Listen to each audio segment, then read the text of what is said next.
우리 함께 사무엘하 16장 1절에서 23절까지 말씀을 보겠습니다. 함께 사무엘하 16장 1절에서 23절까지 말씀을 읽겠습니다. 다윗이 산 꼭대기에서 떠난 지 얼마 안 되어서 무비보셋의 하인 시바가 와서 그를 맞이하였다. 시바는 나귀 2마리에 안장을 얹고 그 위에다가는 빵 200개와 건포도 뭉치 100덩이와 여름 과일 100개와 포도주 한 가죽 부대를 싣고 왔다. 왕이 시바에게 물었다. 내가 무엇 때문에 이것을 가지고 왔느냐? 시바가 대답하였다. 이 나귀들은 임금님의 가족들이 타고 빵과 여름 과일은 신하들이 먹고 포도주는 누구나 광야에서 기진할 때에 마시고 이렇게 하시라고 가져왔습니다. 왕이 또 물었다. 그런데 내가 섬기는 상전의 손자는 지금 어디에 있느냐? 시바가 왕에게 대답하였다. 그는 지금 예루살렘에 머물러 있습니다. 이제야 이스라엘 사람이 자기 할아버지의 나라를 자기에게 되돌려 준다고 생각하고 있습니다. 왕이 시바에게 말하였다. 무비보셋의 재산을 내가 모두 가져라. 시바가 대답하였다. 임금님의 은혜에 감사드립니다. 언제나 임금님의 은총을 입는 몸이 되기를 바랍니다. 다윗 왕이 바후림 마을에 가까이 이르렀을 때에 갑자기 어떤 사람이 그 마을에서 나왔는데 그는 사울 집안의 친척인 게라의 아들로서 이름은 시므이였다. 그는 거기에서 나오면서 줄곧 저주를 퍼부었다. 다윗 왕의 모든 부하와 모든 용사가 좌우에 서서 왕을 호위하고 가는데도 그는 다윗과 그의 모든 신하에게 계속하여 돌을 던졌다. 시므이가 다윗을 저주하여 말하였다. 영영 가거라. 이 피비린내 나는 살인자야. 이 불안당 같은 자야. 내가 사울의 집안 사람을 다 죽이고 그의 나라를 차지하였으나 이제는 주님께서 그 피값을 모두 너에게 갚으신다. 이제는 주님께서 이 나라를 너의 아들 압살롬의 손에 넘겨주셨다. 이런 형벌은 너와 같은 살인자가 마땅히 받아야 할 재앙이다. 그러자 스루야의 아들 아비새가 왕에게 아뢰었다. 죽은 개가 높으신 임금님을 저주하는데 어찌하여 그냥 보고만 계십니까? 제가 당장 건너가서 그의 머리를 잘라버리겠습니다. 왕은 대답하였다. 수르야의 아들아, 나의 일에 너희가 왜 나서느냐? 주님께서 그에게 다윗을 저주하라고 분부하셔서 그가 저주하는 것이라면 그가 나를 저주한다고 누가 그를 나무랄 수 있겠느냐? 그런 다음에 다윗이 아비새와 자기의 모든 신하에게 말하였다. 생각하여 보시오. 나의 몸에서 태어난 자식도 나의 목숨을 노리고 있는데 이러한 때에 하물며 저 베냐민 사람이야 더 말해 무엇하겠소? 주님께서 그에게 그렇게 하라고 시키신 것이니 그가 저주하게 내버려 두시오. 혹시 주님께서 나의 이 비참한 모습을 보시고 오늘 시므이가 한 저주 대신에 오히려 나에게 좋은 것으로 갚아 주실지 누가 알겠소? 다윗과 그 부하들은 계속하여 길을 갔다. 그래도 시므이는 여전히 산비탈을 타고 다윗을 따라오면서 저주하며 그 곁에서 돌을 던지고 흙먼지를 뿌렸다.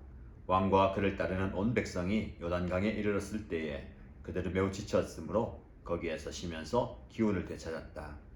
압살롬은 그를 따르는 이스라엘 백성의 큰 무리를 거느리고 예루살렘으로 입성하였으며 아히도벨도 그와 함께 들어왔다.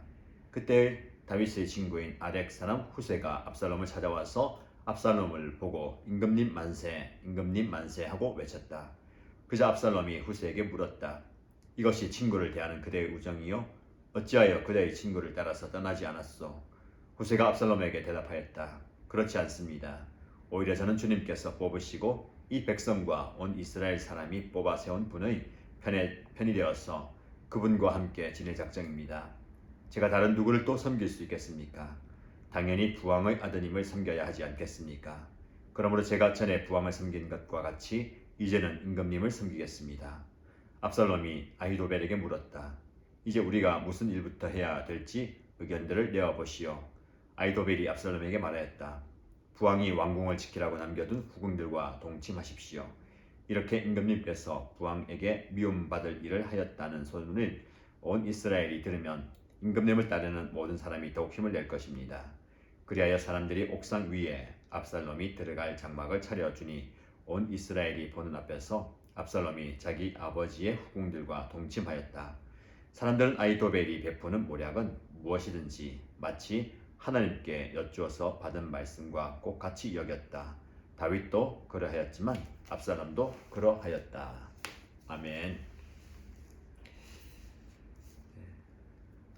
좋은 열매를 맺기 원해서는 과실수의 가지치기를 반드시 해야 합니다. 영적인 삶도 마찬가지죠. 하나님은 우리에게 가지치기를 하심으로 우리가 하나님 나라를 위해서 더 좋은 열매를 맺어 가기를 원하십니다. 그런데 가지치기는 쉬운 일이 아니고 아픈 겁니다. 가지치기를 통해서 우리는 아끼는 것을 빼앗기기도 하고 자신의 한계를 벗어난 상황에 처할 수 있기도 합니다.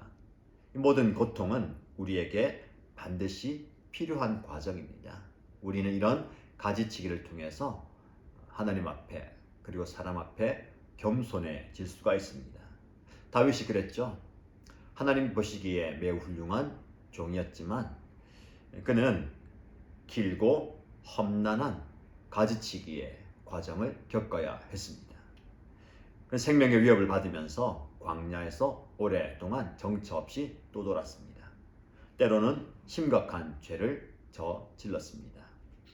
그리고 뼈아픈 회개를 통해서 회복을 경험하기도 하죠.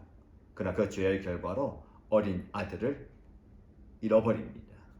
그리고 딸은 이복 오빠에게 성적인 수치를 당하게 합니다. 또 다른 동생이 그 형을 죽이기도 하는 이런 험난한 과정을 통해서 다윗은 인생과 신앙의 가지치기의 경험을 하게 되는 거죠. 그에게는 견디기 어려운 고난이었을 겁니다. 그런데 오늘 그 모든 고난을 통해서 다윗은 하나님의 사람으로 준비 그리고 단련되어 간다는 것을 보게 됩니다. 오늘 본문 우리가 읽은 말씀을 보면 다윗은 지금까지 겪은 고난에 비할 바 없는 더 큰 고난과 어려움을 겪고 있다는 것을 보게 됩니다. 아버지의 왕권을 빼앗기 위해서 아들 압살롬은 예루살렘으로 들어오고 그 압살롬을 피해서 다윗은 피난길에 오르게 됩니다. 그리고 올리브산, 감람산 위에 올라오게 되지요. 그리고 산을 넘어서 얼마 가지 않아서 요나단의 아들 무비보셋의 종인 시바를 만나게 됩니다. 여러분 기억하시죠? 요나단의 살아남은 아들 두 다리를 저는 무비보셋을 긍휼을 베풀고 그는 받아들이고 왕의 식탁에서 먹게 하였습니다. 그리고 시바를 종으로 삼아서 그를 보필하게 만들었죠. 그런데 그 무비보셋의 종인 시바가 다윗을 만나기 위해서 옵니다. 노새에 많은 음식을 싣고서 다윗에게 찾아와서 다윗을 위해서 그리고 다윗과 함께하는 많은 사람들을 위해서 은혜를 베풉니다. 다윗이 사울의 손자인 무비보셋의 안부를 시바에게 물어봅니다. 시바는 무비보셋이 예루살렘에 머물고 있으면서 이렇게 이야기한다라고 다윗에게 전합니다. 하나님께서 할아버지 사울이 세운 왕국을 이제 나에게 되돌려 주시구나. 그런데 이 사실은 시바가 다윗에게 거짓으로 고하는 내용입니다. 나중에 사무엘하 19장에 보면 다윗이 이 일 후에 예루살렘으로 돌아가서 시바에게 자초지종을 물었을 때에 시바가 자기를 속이고 다윗 앞에서 자신의 이름을 더럽혔다라고 이야기하는 장면이 나옵니다. 그런데 다윗은 시바의 그 말만 듣고 크게 분노하면서 무비보셋의 재산을 다 시바에게 넘겨줘 버립니다. 사실 여부를 확인하지 않고 시바의 말만 듣고 경솔한 결론을 내린 거죠. 다윗이 길을 가다가 바후림에 이르게 됩니다. 근데 거기에 사울의 친족 중에 한 사람인 시므이가 나와서 다윗을 저주하기 시작합니다. 다윗과 신하들에게 돌을 던지면서 따라오면서 계속해서 저주하죠. 그의 말을 들으면 어떻게 왕에게 이렇게 말할 수 있는가? 라는 의문이 들 정도의 저주를 퍼붓습니다. 내가 지금 이렇게 당하는 것은 너의 피값이다. 사울의 왕위를 빼앗고 내가 흘린 그 피값을 아들 압살롬을 통해서 받게 된다라고 하면서 저주하고 돌을 던지고 흙뿌립니다. 그 이야기를 들은 다윗의 마음이 어떻겠습니까? 한낱 몰락한 가문의 친족 그를 통해서 이야기를 듣는 그 다윗의 심정, 저와 여러분들이 사역을 하고 하나님의 일을 하다 보면 여러 가지 일들을 만나게 되고 다양한 사람들의 의견을 듣게 됩니다. 때로는 우리의 사역에 공격적인 말을 하는 사람들도 가까이에서 보게 되지요. 그러면 굉장히 마음이 아픕니다. 사역을 계속 해야 되느냐? 계속해서 내가 이를 섬겨야 되느냐? 이렇게 누군가를 섬기고 희생하는 것이 무슨 의미가 있느냐? 낙심되고 좌절할 때가 참 많이 있습니다. 그런데 하나님의 사람들은 하나님의 일을 할 때에 이런 공격을 받기도 한다는 것을 기억해야 됩니다. 그 공격이 하나님의 부르심에 대한 확신마저도 뒤흔들 때가 참 많이 있습니다. 사적이고 부정적인 의견, 우리를 공격하는 내용의 이야기를 들으면서 우리는 하나님과의 관계, 그리고 하나님이 우리에게 주신 그 사명으로의 부르심마저 흔들 때가 있습니다.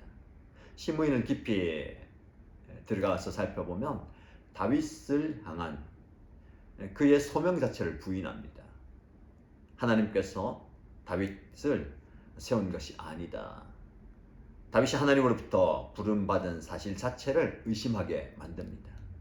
우리가 사역을 하고 섬기다 보면 하나님의 부르심을 의심하게 만드는, 하나님의 부르심의 확신을 흔들게 만드는 여러 가지 공격들을 경험하게 됩니다. 정말 그런가? 내 모습을 보니까, 나 이렇게 연약한 모습 보니까, 이런 상황을 보니까 과연 내가 하나님의 부름을 받은 것이 맞는가? 내가 이 일을 하는 게 제대로 되는 것인가?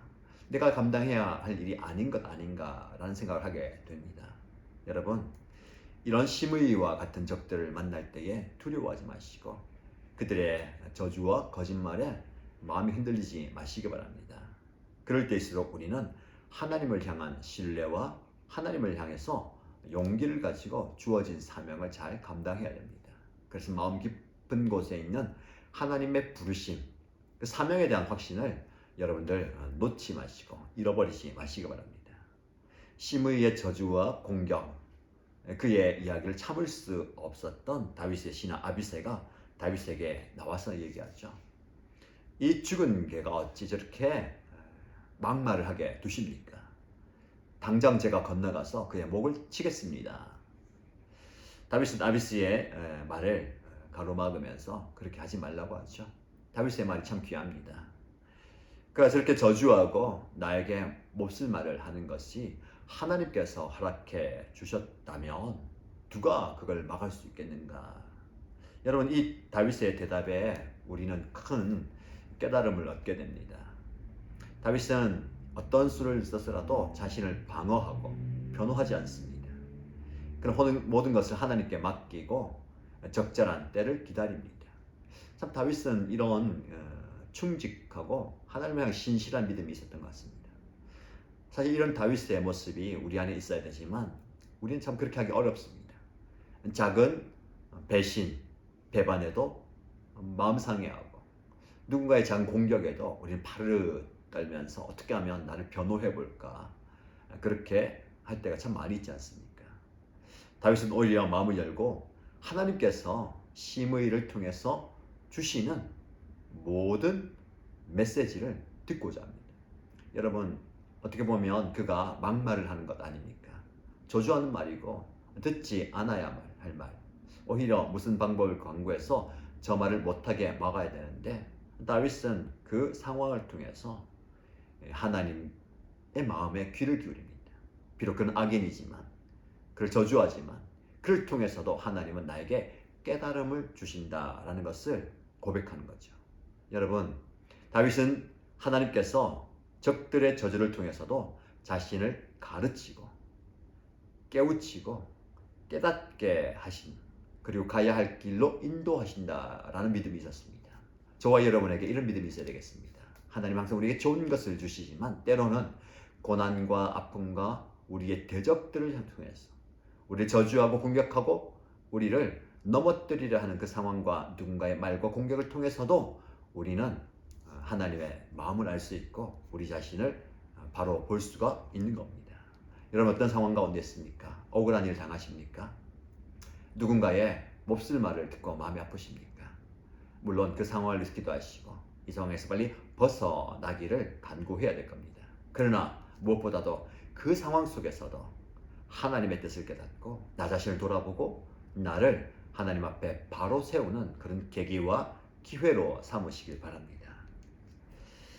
하나님께서 원하시면 그 심의의 저주와 하는 행동을 단번에 막아 주실 것이다. 그의 모든 상황을 하나님께 맡기는 모습을 보게 됩니다. 여러분 이런 상황에 처했을 때 우리는 굉장히 민감하게 그리고 예민하게 영적인 감수성을 깨우쳐야 됩니다.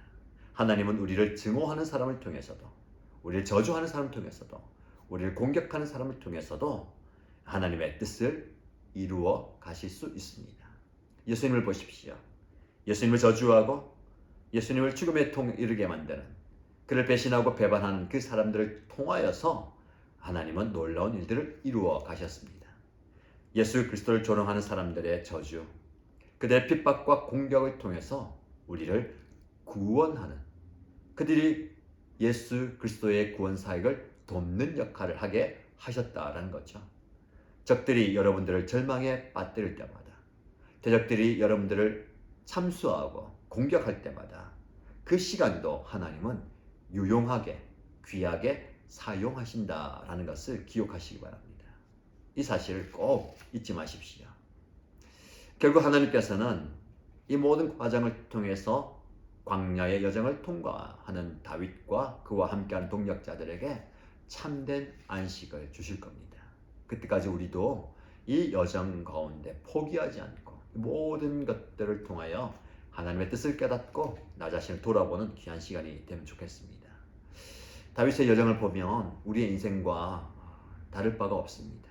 우리는 시간이 지날수록 나이가 들어갈수록 살면 살수록 다윗이 경험했던 그런 수많은 장애물들과 고난과 어려움들을 겪게 되는 것을 보게 됩니다. 우리는 우리가 기대하고 원하는 것만큼 평탄한 인생을 살지 못할 수 있습니다. 아니, 정말 그런 것 같습니다. 우리가 가는 길가에서 우리에게 돌을 던지고 침을 뱉고 흙먼지와 저주를 퍼붓는 그런 사람들을 만나게 됩니다. 그 사람들이 오히려 질비합니다. 그들은 우리의 행하는 그 일에 대해서 사사건건 시비를 걸고 우리의 진의를 의심합니다. 우리의 동기를 무너지게 만들죠. 하나님 주신 권위와 사역에 대한 비전 그마저도 흔들리게 만듭니다. 결국 우리가 지쳐서 쓰러지게 만들죠. 사단의 전략입니다. 어떤 방법을 다 동원해서라도 하나님과 함께 가는 이 길에서 벗어나도록 중간에 포기하도록 되돌아가도록 만드는 거죠. 그 사실을 안다면 여러분들 끝까지 포기하지 마십시오. 끝까지 이 길을 걸어 가셔야 되는 겁니다. 하나님은 결코 우리를 그렇게 내버려 두지 않으십니다. 하나님은 우리에게 아무런 문제가 없는 평탄한 길, 순조로운 삶을 주시는 것이 아니라 오히려 험난한 인생길, 고난의 길, 고통의 길을 감당할 수 있는 힘을 우리에게 주시는 분입니다.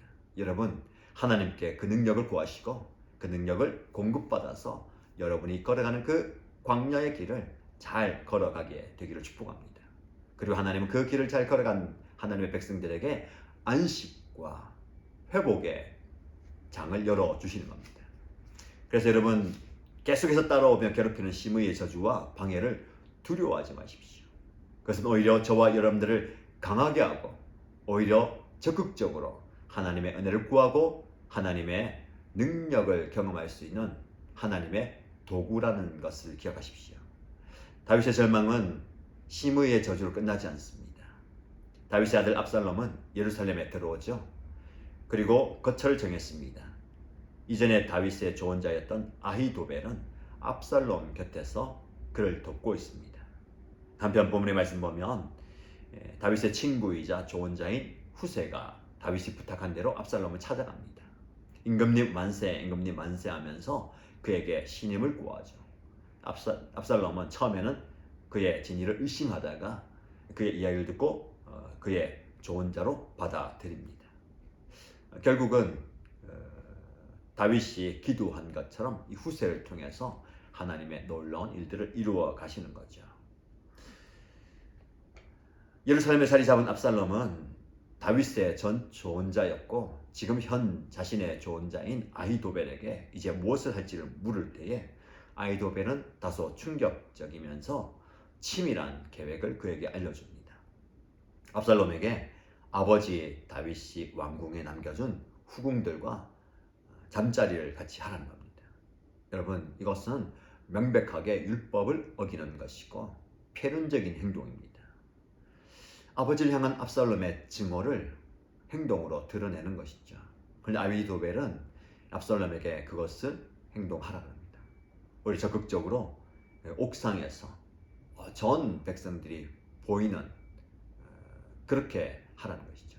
숨은 의도가 무엇입니까? 그는 아버지 다윗의 증오로 아버지의 용납하지 않은 모습으로 이렇게 큰 범죄를 저질렀다. 이 모든 일들의 탓을 다윗에게 돌리는 겁니다.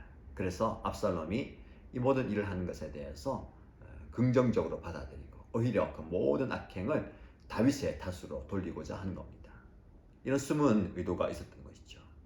압살롬은 그 이야기를 듣고 그 모든 것들을 실행에 옮깁니다.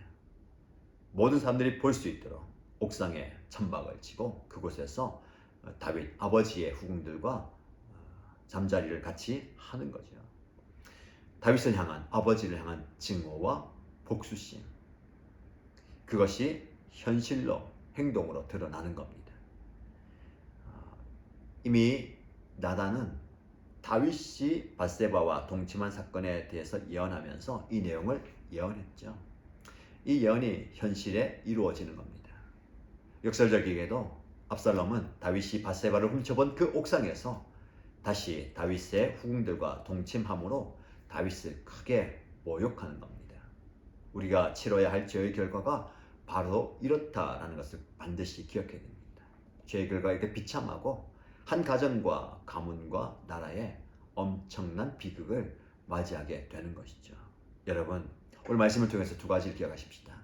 저와 여러분이 겪는 환경과 사람으로부터 오는 공격과 비방과 시련, 여러분들 이것은 하나님께서 저와 여러분들이 하나님 앞에 바로 서게 만드시는 축복의 통로이고 회복의 기회입니다. 이 시간들을 잘 선용하시기 바랍니다. 그리고 어떻게든지 하나님 보시기에 깨끗하고 거룩한 정결한 하나님의 사람으로서 가야 될 것입니다. 하나님께서 여러분들에게 감당할 수 있는 그리고 능히 이길 수 있는 힘과 능력과 지혜를 주시리라 믿습니다. 그 능력으로 오늘도 하나님의 사람으로 아름답게 서가는 저와 여러분 되시기를 주님의 이름으로 축복합니다. 기도하겠습니다. 하나님 아버지, 우리는 참 연약합니다. 다윗처럼 왕의 자리에 있지만 여러 가지 실수와 실패를 경험하게 됩니다. 또 내 앞에서 이야기하는 그 한 사람의 거짓말에 속아서 그 분노로 인하여서 누군가의 소유를 다 뺏어버리는 그 연약함도 있습니다. 그러나 그 연약함 가운데서도 하나님은 우리를 사랑하시고 우리를 부르셔서 하나님의 사명을 맡겨주셨음에 감사합니다. 이 사명을 붙들고 가지만 내가 연약하여서 내가 부족하여서 이를 감당하지 못할 때도 참 많이 있습니다. 주변에 많은 사람들이 나의 연약함을 보면서 말로 공격하고 상황과 환경을 흔들 때가 참 많이 있습니다. 심의 의의 저주가 우리 가운데서도 나타납니다. 그때마다 우리는 얼굴을 울그락불그락거리며 때로는 말로 반박하고 우리를 변호할 때도 참 많이 있습니다. 그러나 그 상황 가운데 하나님의 마음을 알고 나의 연약함을 깨닫고 나의 부족함을 하나님 앞에 아뢰는 귀한 시간으로 삼아가는 저희들이 되게 하여 주옵소서. 우리를 저주하고 모함하고 넘어뜨리는 사단의 세력들을 두려워하지 않게 하시고 그 연약한 가운데서도 그 고통 가운데서도 나의 모습을 하나님 앞에 겸손하게 올려드리는 우리들이 되게 하여 주옵소서. 죄의 결과가 한 사람에게, 한 가정과 가문에게, 그 한 공동체에 얼마나 큰 영향을 미치게 되는지를 보게 됩니다. 하나님 저희들이 하나님 보시기에 깨끗하고 거룩하고 정결한 사람 되게 하시고 하나님의 손에 쓰임받는 종들 다 되게 하여 주옵소서. 우리가 당하는 이 시련과 고난과 연단의 과정, 영적인 가지치기의 과정을 잘 감당할 수 있도록 우리에게 힘 주시고 은혜 주시고 능력 주신 하나님, 우리가 당하는 이 모든 시련의 기간 동안 우리를 연단하시는 하나님의 손길을 경험하게 하시고 잘 참고 견디고 인내하고 우리 자신을 준비하는 저희들이 되게 하여 주옵소서. 어떤 상황 가운데서도 하나님께서 우리에게 말씀하시는 하나님의 메시지, 하나님의 말씀을 듣게 하시고 하나님의 말씀에 귀를 기울이고 그 말씀 붙들고 살아가는 저희들이 되게 하여 주옵소서. 은혜 주실 줄 믿고 살아계신 예수님의 이름으로 기도드립니다. 아멘.